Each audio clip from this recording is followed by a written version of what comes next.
The alarm screamed through the network command center like nothing Admiral Kethvar had heard in his 40 years of service. Red lights flashed across every screen in the massive control room, and his six-armed body tensed as he watched his best. Technicians scrambled to understand what was happening. "Report!" Kethvar's voice boomed across the chamber, his translator device making his words clear to the dozen different species working at their stations. Senior Technician Yilna looked up from her console, her large eyes wide with confusion. "Admiral, something has broken into the network. Not just accessed it, broken into the core channels." Kethvar felt his blood run cold. The Galactic Communications Network was the most secure system in known space. It connected thousands of worlds across the galaxy using quantum technology that even the smartest scientists barely understood. The security was perfect. It had to be perfect. "That's impossible," he said, moving quickly to Yilna's station. "Nothing can break into the network. The quantum locks alone would take 1,000,000 years to crack." "Sir, look at this." Yilna pointed to her screen with a shaking finger. The intruder didn't crack the locks, they just went around them somehow, like they knew a back door that we didn't know existed. The main screen in the center of the room lit up with data streams and security reports. Kethvar read them quickly, his mind racing to understand what he was seeing. The intruder was using communication frequencies that were ancient, older than the current galactic civilization. The energy patterns were completely unknown. "Can we track where it's coming from?" Kethvar asked. "That's the strange part, sir," said another technician. "This one from the reptilian Vosakai species. The signal seems to be coming from everywhere and nowhere at once. It's like the ship exists in our network but not in our space." Suddenly, every screen in the command center went black. Then, slowly, words appeared in perfect Zephyrian script. "This is Commander Sarah Chen of the United Earth ship Defiance. We request temporary network access for humanitarian purposes. We mean no harm to your people or your systems." The command center fell silent. Kethvar stared at the message, his mind struggling to process what he was reading. Earth? He had never heard of such a place. United Earthship? What kind of strange naming system was that? "Run a database search," he ordered. "Find me everything we have on this Earth and these humans." The search took less than a minute. The result was exactly what Kethvar feared. Nothing. No records, no contact reports, no trade agreements. This species called humans did not exist in any galactic database. "Admiral," Yilna said quietly, "there's more. The ship's energy signature is unusual. Our sensors can barely read it, but what they're showing doesn't make sense." "Show me." The main screen switched to display energy readings from the mysterious ship. Kethvar looked at the data and felt his heart skip a beat. The ship was massive, larger than anything in the Zephyrian fleet, but its energy output was impossible. The readings suggested technology that worked on completely different principles than anything they knew. "How is it generating that much power?" he asked. "We don't know, sir. Our computers can't even figure out what type of engines it's using. And, sir, there's something else. The ship appears to be running combat simulations." "What kind of simulations?" Yilna's face went pale. "Ships identical to ours, sir. It's like they're practicing how to fight us." Before Kethvar could respond, the message on the screen changed. "We understand your confusion. We have been observing your civilization for some time, learning your languages and studying your technology. We come in peace, but we need to use your network to prevent a disaster." The Admiral felt a chill run down his spine. They had been watching? For how long? How was that possible when no one in the galaxy had ever heard of them? "Sir," called out Security Chief Zaxton from across the room. "I'm reading weapons signatures from the intruder ship. Very advanced weapons, more advanced than anything we have." Kethvar closed his eyes for a moment, trying to think clearly. An unknown species with superior technology had somehow infiltrated their most secure system. They claimed to come in peace, but they were obviously prepared for war. This was either first contact with a new species or the beginning of an invasion. "Open a communication channel," he decided. "Let's talk to these humans." The technicians worked quickly, and within minutes they had established a direct link to the mysterious ship. The main screen flickered, and suddenly Kethavar was looking at an alien face. The human was smaller than most galactic species, with strange pale skin and hair that looked like spun metal. But her eyes were what caught his attention. They were intelligent and calm, showing no fear or aggression. She looked like someone who was completely in control of the situation. "Admiral Kethavar," the human said, somehow knowing his name. "Thank you for accepting our communication. I am Commander Sarah Chen of the UES Defiance." "How do you know my name?" Kethavar asked. "How do you know our language? Our databases have no record of your species." Chen smiled slightly. "We have been listening to your communications for quite some time. Your people broadcast on many frequencies, and you're not very careful about encryption. We've learned much about the Zephyrian Collective and other galactic civilizations. You've been spying on us?" "Observing," Chen corrected. "Learning, preparing." "Preparing. For what?" "To help you. Admiral, your galaxy is in more danger than you realize. There are threats coming that your current technology cannot handle. We've developed solutions, but we need access to your network to implement them." Kethavar felt anger rising in his chest. "You break into our most secure system, spy on our people, and then claim you're here to help us? How do we know you're not the threat?" Chen's expression didn't change. "Because if we wanted to harm you, Admiral, we wouldn't need to ask permission to use your network. We would have simply taken it." The words hung in the air like a threat, even though Chen had spoken them calmly. Kethavar realized she was right. If these humans had the technology to break into the network so easily, they probably had the power to do much worse. "What kind of help are you offering?" he asked. "The kind that will save billions of lives," Chen replied. "But first, we need to talk, face to face.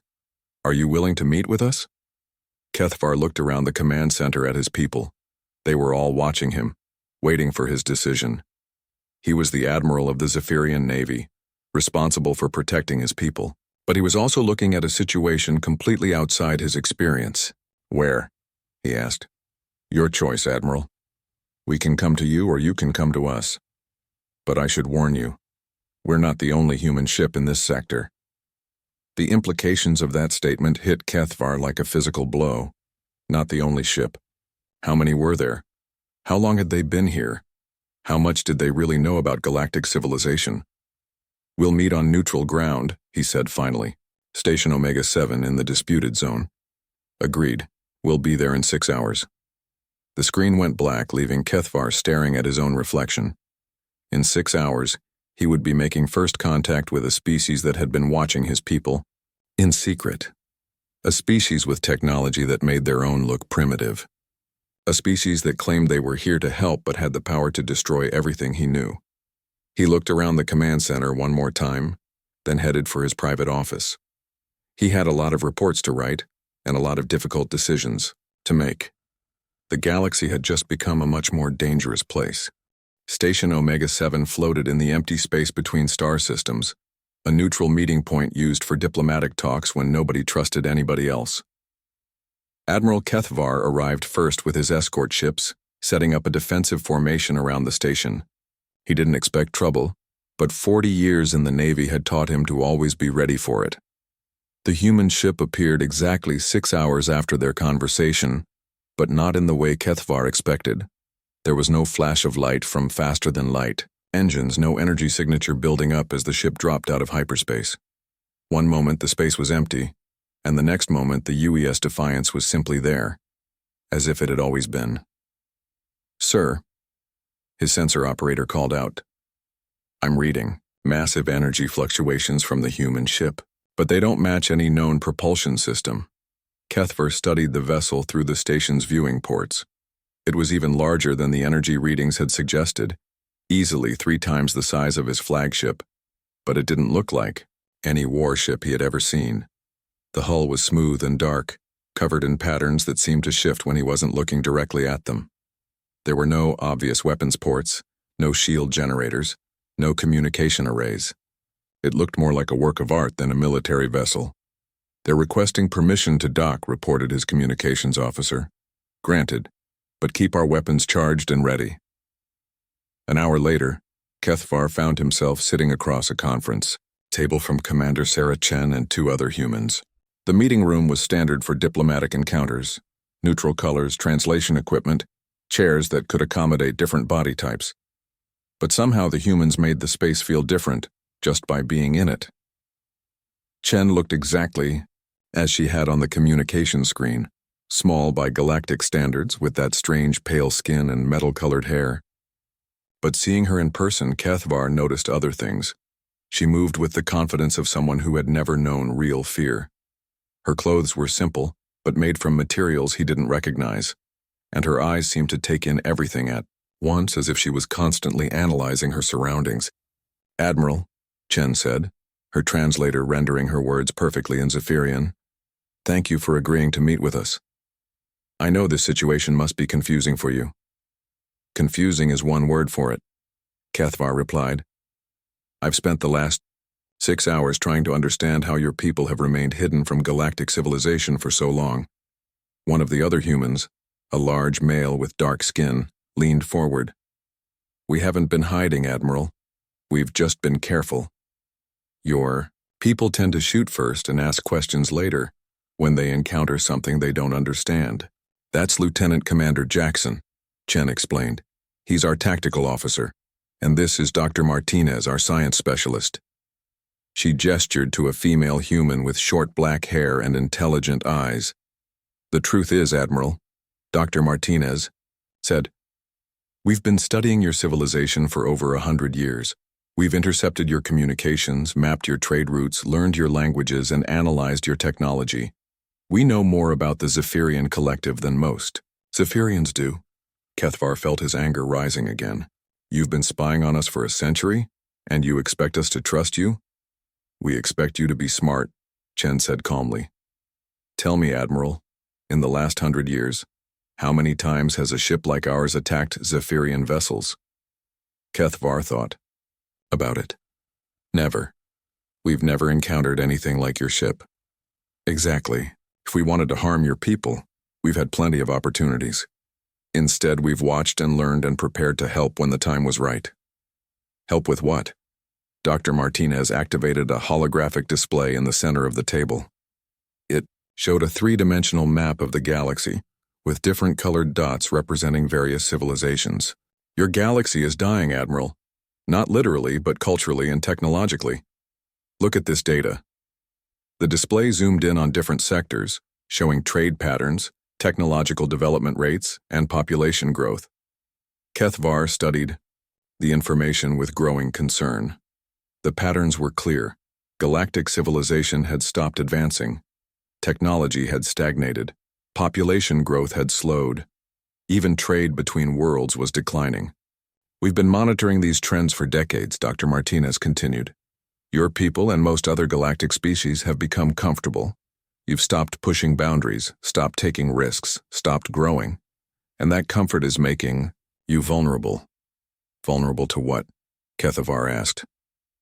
Lieutenant Commander Jackson touched a control, and the display changed to show something that made Kethvar's blood freeze. It was a star map of a region beyond the galactic rim, where unknown energy signatures were building up in massive formations.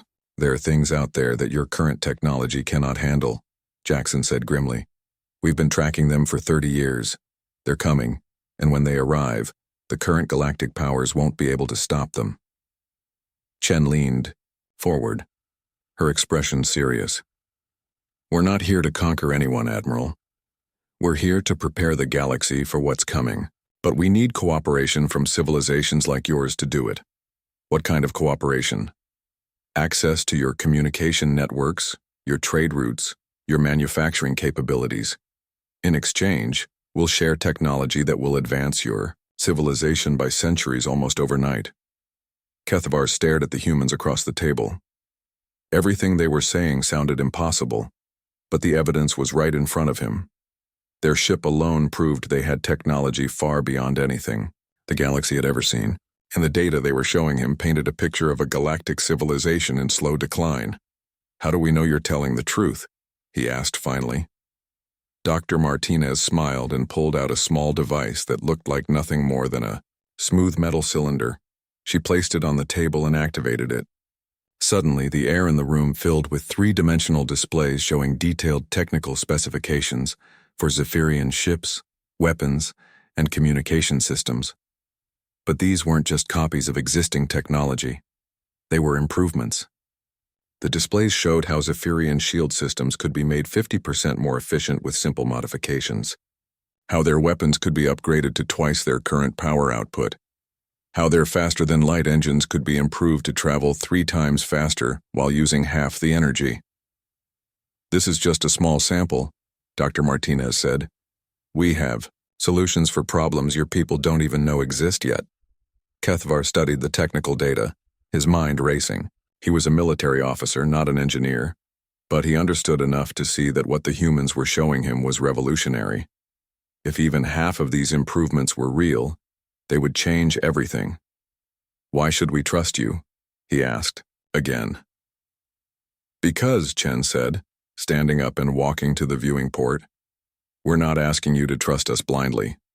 We're asking you to verify everything we've told you, test our technology, analyze our data, talk to your scientists and engineers, but do it quickly because time is running out." She turned back to face him, and for the first time, Kethvar saw something like urgency in her expression. "Admiral, your galaxy has maybe 10 years before those external threats reach the outer rim. Maybe less. Your current military technology won't stop them. Your current diplomatic systems won't unite the galaxy against them. And your current industrial capacity won't be able to build what you need to defend yourselves. But you can change that. We can help you change it, but only if you're willing to work with us." Kethvar looked around the room at the 3 humans. They sat calmly, waiting for his answer, showing no signs of impatience or pressure. They had presented their case, and now they were giving him time to think. The problem was he didn't need much time to think. Everything they had shown him made sense. The galactic decline, the external threats, the need for advanced technology, and their ship alone proved they had the capability to back up their promises. "What do you need from us?" he asked. Chen smiled for the first time since the meeting began. "To start with, we need you to arrange a meeting with the Galactic Council. All the major powers need to hear what we have to say. The Council hasn't met in full session for 20 years. Half the members hate each other. Then it's time for them to put aside their differences," Lieutenant Commander Jackson said, "because what's coming won't care about their political disputes." Kethvar nodded slowly. He was about to make a decision that would change the course of galactic history, but looking at the evidence in front of him, he realized he didn't have a choice. "I'll arrange the meeting," he said, "but I can't guarantee they'll listen." "They'll listen," Chen said confidently. "Once they see what we can offer, they'll have to." The Galactic Council meeting was supposed to be secret, but General Vexhai of the Sectar Empire had spies everywhere. He sat in his command ship at the edge of the neutral zone, reading intelligence reports about mysterious humans and their impossible technology. The reports made him angry. For 200 years, the Sectar Empire had been the strongest military power in the galaxy. Their ships were the fastest, their weapons the most powerful, their warriors the most feared. They had earned their position through strength and conquest, and they weren't about to let some unknown species threaten that position. "Sir," his intelligence officer reported, "the human ship is still at Station Omega-7. Our long-range sensors confirm it's unlike anything in our databases." Vexhai studied the sensor readings on his command screen. The human ship was massive, but its energy signature was completely wrong. It should have been impossible for something that large to generate so much power without massive reactor cores. Yet their scans showed no obvious power source at all. "What about weapons?" he asked. "Unknown, sir. We can detect energy systems that might be weapons, but they don't match any known design. The ship appears to be running constant tactical simulations." "Simulations? Of what?" "Our ships, sir, and Zephyrian ships, and vessels from every major power in the galaxy." Vexhai's jaw tightened. The humans were studying galactic military technology, learning how to fight them. That was either preparation for invasion or intelligence gathering for someone else. Either way, it was unacceptable. "Sir," His communications officer called out. "We're receiving reports from our agents at the council meeting. The humans are claiming they're here to help defend the galaxy against some external threat. Do you believe that?" The communications officer hesitated. "The technical data they're sharing is impressive, sir. Our agents say their technology could advance galactic civilization by centuries." Vexhai stood up from his command chair and walked to the main viewing screen. He had spent his entire career fighting to maintain sector dominance. He had crushed rebellions, conquered worlds, and eliminated threats to his people's power. He wasn't about to let a group of unknown aliens upset the balance of the galaxy. "Prepare the fleet," he ordered.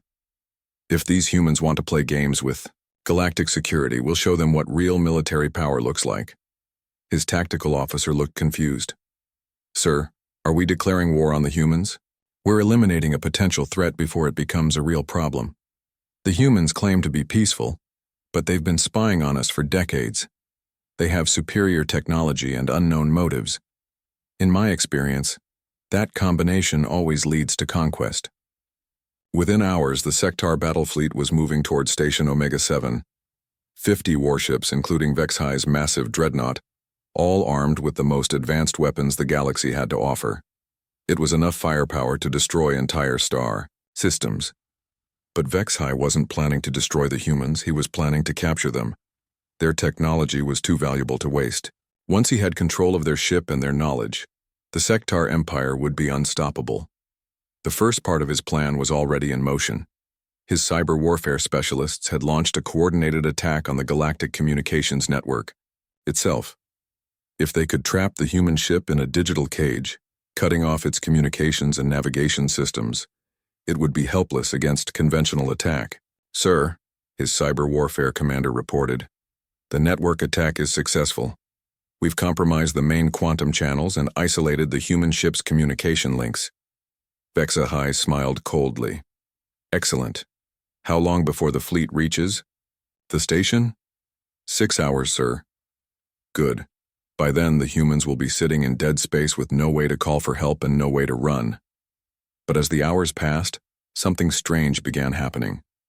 Reports started coming in from across the galaxy. The communications network, which should have been crippled by the Sector attack, was not only still functioning, it was working better than ever.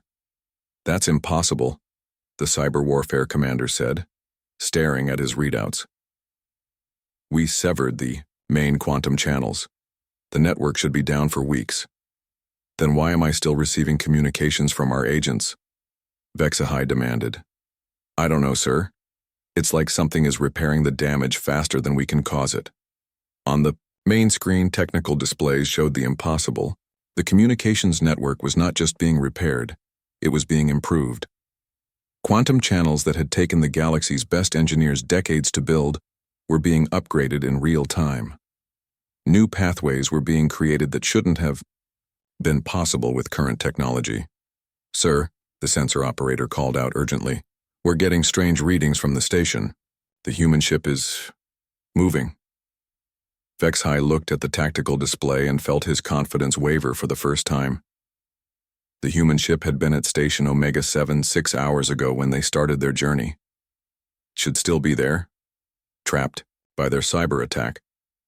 But according to sensors, it was now directly between his fleet and the station, a journey that should have taken days with any known propulsion system. "How is that possible?"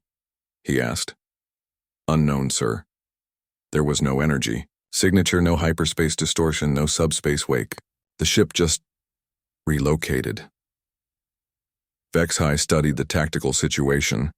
His fleet was still hours away from the station, but the human ship was already in position to intercept them. Either the humans had propulsion technology far beyond anything the galaxy knew, or they had somehow predicted his attack and moved to counter it before he even launched. "Open a communication channel to the human ship," he ordered. The main screen flickered, and suddenly Vexhai was looking at the face of Commander Sarah Chen. She looked calm and completely unsurprised to see him. "General Vexhai," she said, somehow knowing his name and rank.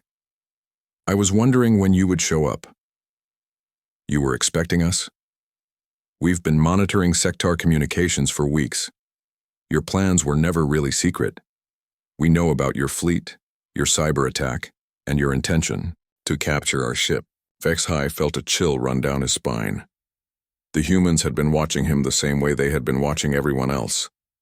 They knew his tactics, his capabilities, his intentions. "Surrender your vessel for inspection," he demanded, trying to regain control of the conversation. "You are in violation of galactic security protocols." Chen's expression didn't change. "We're in violation of protocols that don't apply to us, General. Earth is not a signatory to any galactic treaties because no one has ever bothered to contact us officially. You will surrender, or we will take your ship by force." "No, General, you won't." The screen went black, leaving Vex-High staring at his own reflection. He turned to his tactical officer, rage building in his chest. "Battle stations. All ships, attack formation. Show these humans what real firepower looks like." But as his fleet moved into attack position, something impossible happened. The human ship began to change. Its smooth hull suddenly bristled with weapons that hadn't been there moments before. Energy readings spiked to levels that should have been impossible for a ship that size. And most unnervingly, 3 more human ships appeared around Vex-High's fleet, each one larger and more heavily armed than the last. "Sir," his sensor operator said in a shaking voice, "the new ships, they're not just bigger. They're reading as having more firepower than our entire fleet combined." Vex-High stared at the tactical display, his mind struggling to process what he was seeing. 4 human ships against 50 sectar warships should have been no contest, but the energy readings suggested the opposite. "Sir," his communications officer called out, "we're receiving a transmission from the human ship." Chen's face appeared on the screen again, and this time she looked deadly serious. "General Vex-High, you have 30 seconds to withdraw your fleet from this system. This is your only warning." "We outnumber you 50-1, Vex-High snarled. "Numbers aren't everything, General. You're about to learn that the hard way." The screen went black again, and Vex-High made the decision that would haunt him for the rest of his life. All ships open fire. What happened next wasn't a battle. It was a demonstration of superiority so complete and so humiliating that Vex-High would never fully recover from it. The human ships moved like nothing he had ever seen, dodging weapons fire that should have been impossible to avoid. Their return fire was precisely targeted, disabling sectar ships without destroying them. Within minutes, half his fleet was dead in space, their engines and weapon systems completely shut down. The other half was being systematically picked apart by weapons that seemed to bend the laws of physics.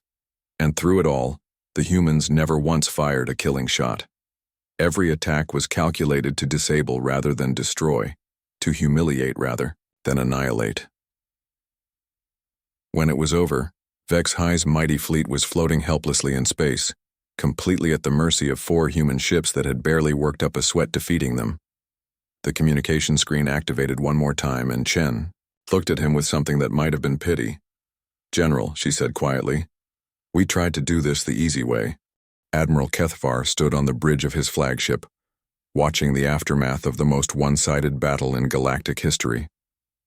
50 sectar warships floated dead in space, their crews alive but their ships completely disabled.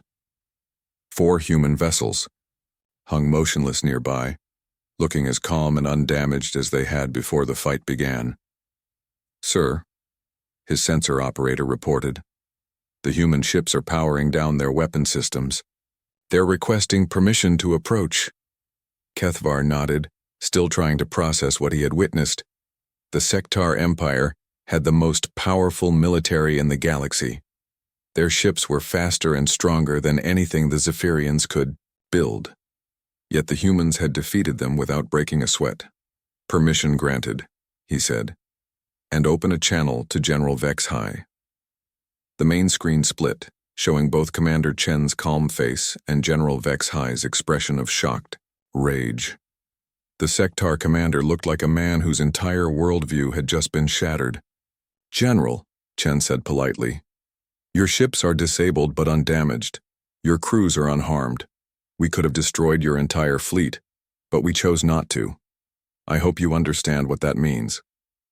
Vexhi's voice was barely controlled fury. It means you have made an enemy of the Sectar Empire. No, General. It means we're trying to avoid making enemies of anyone. Your empire has been the dominant military power in this galaxy for 2 centuries. You're used to solving problems with force and intimidation. But there are bigger problems coming that can't be solved that way. Chen's image turned to face Kethvar. Admiral, I think it's time you saw something. Both of you need to understand what we're really dealing with. The communication screen changed to show a 3-dimensional star map of the galaxy's outer rim. At first, Kethvar saw nothing unusual. Then Chen highlighted certain areas, and he felt his blood turn to ice. Massive energy signatures were building, up in the empty space beyond the galactic edge. Ships, if they could be called ships, that were larger than space stations, fleets that numbered in the millions, and they were all moving toward inhabited space. What are we looking at? Kethvar asked quietly. The real threat, Chen replied. We call them the Devourers. They're a machine intelligence that consumes entire civilizations. They strip planets down to their cores, absorb all biological life, and use the resources to build more ships. They've been working their way across this galaxy cluster for millions of years. Vexhi leaned forward, his anger forgotten. How long do we have? At their current rate of movement, they'll reach the outer colonies in 8 years, the core worlds in 12. But that's assuming they maintain their current speed. If they detect strong resistance, they'll accelerate their timeline. Dr. Martinez appeared on the screen next to Chen. We've been tracking them for 30 years. Our projections show that no current galactic power has the technology to stop them. Your ships, your weapons, your shields, they're centuries behind. What you need to fight this enemy. But you do have that technology, Kethvar asked. We have some of it, but we can't fight them alone. We need the combined industrial capacity of the entire galaxy to build what's necessary. We need your shipyards, your manufacturing worlds, your resource networks, and we need them working together instead of fighting each other. The screen switched, back to show Chen's face. That's why we're here, General Vexhi. Not to conquer the galaxy, but to save it. Your empire, the Zephyrian Collective, all the other powers, you're going to have to work together or you're all going to die together. Vexhi was quiet for a long moment, studying the tactical data. Finally, he spoke. What do you need from us? First, an end to the conflicts between galactic powers. The Devourers won't care about your territorial disputes or trade wars. They'll consume everyone equally. And second, complete access to your manufacturing capabilities. We have the designs for weapons and ships that can fight the Devourers, but we need your factories to build them. Chen paused, looking directly at both of them.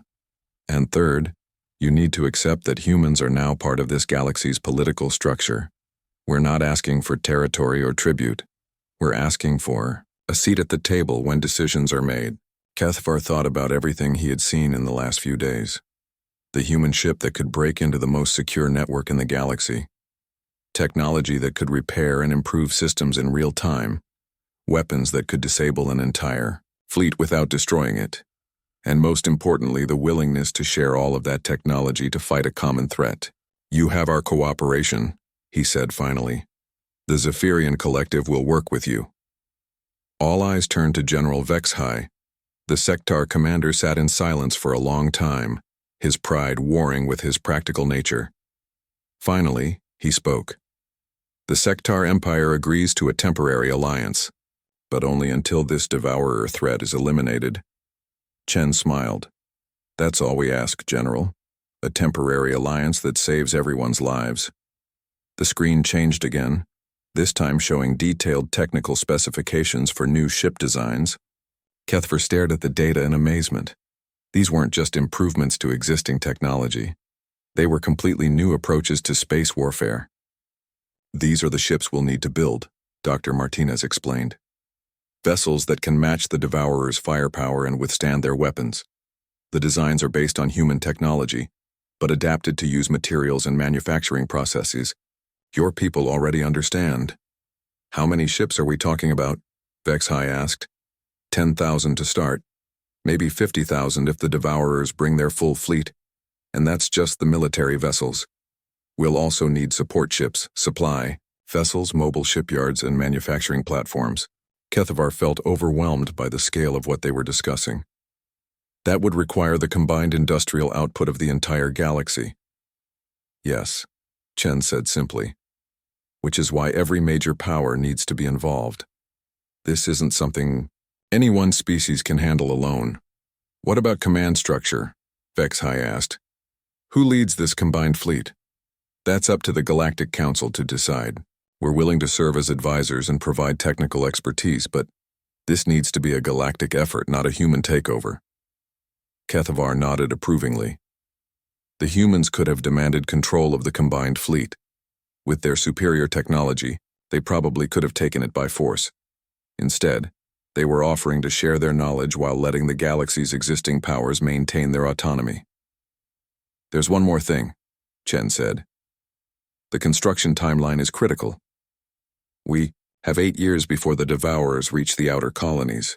That means we need to have the first wave of ships completed and battle-tested within 5 years. That's impossible, Vexhai protested. Even with unlimited resources, we couldn't build that many advanced ships in 5 years. Dr. Martinez smiled. You're thinking in terms of current manufacturing techniques. We have industrial processes that will increase your production capacity by orders of magnitude. Automated shipyards that can construct vessels in weeks instead of years. Assembly systems that work at the molecular level. She activated another display showing manufacturing facilities that looked like nothing Kethavar had ever seen. These are the factories we'll help you build.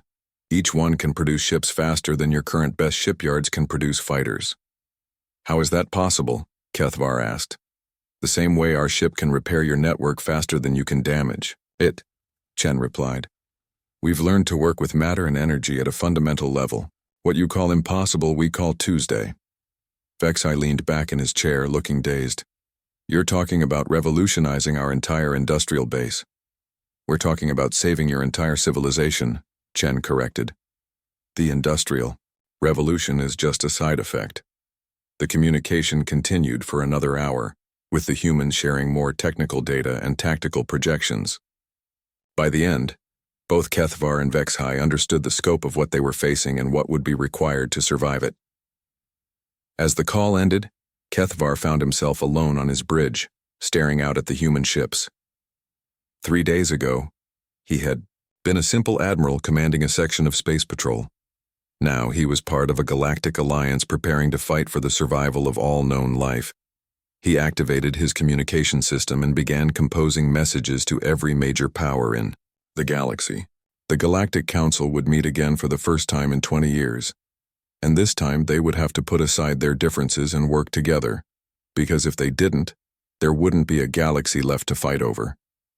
6 months after the first contact at Station Omega-7, Admiral Kethavar walked through the corridors of the UES Defiance, still amazed by what he saw. The human ship was larger inside than it appeared from the outside, with halls that seemed to stretch further than physics should allow. Gardens grew in impossible spirals along the walls, their plants reaching toward light sources that existed in dimensions he couldn't see. Commander Chen met him at the main conference room, where representatives from 12 major galactic powers were gathering for the monthly progress meeting. The transformation of galactic civilization in just 6 months had been beyond anything Kethavar could have imagined. Admiral, Chen greeted him warmly. How are the new shipyards performing?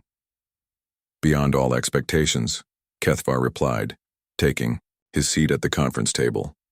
The automated systems you provided have increased our production capacity by 3,000%. We're completing ships faster than we can train crews to operate them. That's excellent news. And the weapon systems? Also impressive. The new energy cannons are more powerful than anything we've ever built. And the shield generators can withstand attacks that would have destroyed our old ships completely. Chen nodded with satisfaction. Around the table, other representatives were sharing similar reports. The Vasikai had successfully integrated human manufacturing techniques into their crystal-based technology. The Andorian Federation had combined human medical knowledge with their own biological expertise to create healing systems that seemed almost magical. Even the Sectar Empire had embraced the new technologies, turning their military focus toward Preparation for the coming war. General Vexhai, who now served as the Galactic Defense Force's tactical coordinator, activated a holographic display showing the latest intelligence reports. The Devourers have accelerated their timeline. Our deep space monitoring stations report they're moving faster than predicted. We now have 7 years instead of 8. Dr. Martinez, who had become the chief science advisor to the combined galactic fleet, brought up her own displays. The good news is that our shipbuilding is ahead of schedule. We'll have the first wave of Defender-class vessels completed within 2 years. The bad news is that our projections show we'll need more ships than originally calculated. How many more? Asked Ambassador Keltar of the Rigelian Union. Double, maybe triple. The Devourer fleet is larger than we initially estimated. A murmur of concern went around the table. Even with their revolutionary new manufacturing capabilities, building that many ships would require unprecedented cooperation between species that had been enemies for centuries. Chen stood up and walked to the main viewing screen, which showed a live feed of the Defender-class prototype currently undergoing testing. The ship was sleek and powerful, incorporating the best elements of human technology with design features from every major galactic civilization. "Ladies, gentlemen, and respected beings," she said, addressing the group. 7 months ago, most of you had never heard of humanity. Today we're working together to build the largest fleet in galactic history. That transformation didn't happen because we forced anyone to cooperate. It happened because you chose to put aside your differences, for the greater good. She turned back to face the assembled representatives. The scale of the challenge we're facing has grown, but so has our capability to meet it. Every week our combined technology improves. Every month our production capacity increases. Every day we become more united as a galactic community. Vexhai leaned forward, his expression serious. "Commander Chen, there's something we need to discuss. My intelligence services have been analyzing human ship movements, and we've detected evidence of additional human vessels operating in sectors we weren't told about." Chen's expression didn't change, but Kethvar noticed a slight tension in her posture. "What kind of evidence, General?" "Energy signatures consistent with human technology, but from ships larger than anything we've seen. Our analysts estimate some of these vessels are 10 times the size of the Defiance." "Ah," Chen said, sitting back down. "You've detected the construction fleet." "Construction fleet?" Dr. Martinez activated another display, showing massive ships that dwarfed even the largest space stations. "We didn't mention them earlier because we didn't want to overwhelm you with the scope of human capabilities. These are our industrial vessels, mobile shipyards and manufacturing platforms designed to build large-scale infrastructure in deep space." Ambassador Keltar stared at the images in amazement. "Those ships, they're larger than our biggest space cities." "They need to be," Chen explained. "Building a fleet capable of fighting the Devourers requires industrial capacity that exceeds anything any single world can provide. The construction fleet includes automated mining ships that can strip entire asteroids in hours, refineries that can process raw materials into finished components in real time, and assembly platforms that can build capital ships from scratch in a matter of weeks." Vexhai looked troubled. "Why didn't you tell us about these ships before?" "Because we wanted you to focus on cooperation, not intimidation," Chen replied honestly. "If we had shown you the full extent of human industrial power from the beginning, you might have seen us as a threat to be eliminated rather than allies to be embraced." She activated her own display, showing the current deployment of human vessels throughout the galaxy. "The truth is, General, we have over 200 ships operating in this galaxy right now. Most of them are focused on construction and preparation, but some are combat vessels significantly more advanced than the Defiance." The conference room fell silent as the representatives absorbed this information. Kethvar realized that humanity had been holding back during their first encounters, showing only enough of their capabilities to earn cooperation without triggering fear or aggression. "However," Chen continued, "those ships and their crews are not here as conquerors. They're here as partners. Every human vessel in this galaxy is operating under strict orders to assist galactic civilization, not to dominate it." She stood up again and walked around the table, making eye contact with each representative. Ladies, gentlemen, and respected beings, I want to share something with you that we haven't discussed before. The truth about humanity's place in the universe. The main screen changed to show a star map that extended far beyond the local galaxy cluster. Hundreds of other galaxies were highlighted, each one marked with symbols indicating various levels of activity. Earth is not humanity's only home, Chen said quietly. We are part of a larger community, a federation of species that spans multiple galaxies. The Devourers you're preparing to fight? We've fought them before, in other places, at other times. Sometimes we've won. Sometimes we've lost entire civilizations. Dr. Martinez took over the presentation. Humanity's role in this galactic federation is as defenders and teachers. When a new civilization faces existential threats, we're sent to help them develop the technology and cooperation necessary to survive. Are we some kind of test? Vexhai asked suspiciously. No, Chen replied firmly. You're a young civilization with enormous potential, facing a threat that could destroy you before you have a chance to reach that potential. We're here to make sure that doesn't happen. Kethvar felt a strange mix of relief and humility. How many other civilizations have you helped? Thousands. Some developed into members of the Galactic Federation. Others chose to remain independent but maintained friendly relations. A few rejected our help and survived on their own. And some... Chen's expression grew sad. Some didn't make it, despite our best efforts. The implications of what she was saying slowly sank in around the table. Humanity wasn't just an advanced species. They were part of something much larger and older than anyone had imagined. What happens after we defeat the Devourers? Ambassador Keltar asked. That's up to you, Chen replied. Humanity will offer continued friendship and cooperation, but we won't impose our presence where it's not wanted. The goal is to help you become strong enough to stand on your own, not to make you dependent on us. Vexhai studied the star map with new understanding. The ships you're building for us, they're not just to fight the Devourers. They're to defend ourselves after you leave. Exactly. The Devourers are just one threat among many. There are other dangers in the universe. Cosmic storms that can sterilize entire sectors, rogue artificial intelligences, spatial anomalies that can swallow star systems. A truly advanced civilization needs to be prepared for all of them. Chen returned to her seat and looked around the table one more time. 7 months ago, this galaxy was divided into dozens of competing powers, each focused on their own narrow interests. Today, you're working together to build something greater than any of you could achieve alone. That transformation is your achievement, not ours. We just provided the catalyst. The meeting continued for several more hours, with detailed discussions of production schedules, tactical preparations, and resource allocation. But Kethvar found his attention drifting to the broader implications of what he had learned. Humanity wasn't just helping them fight the Devourers.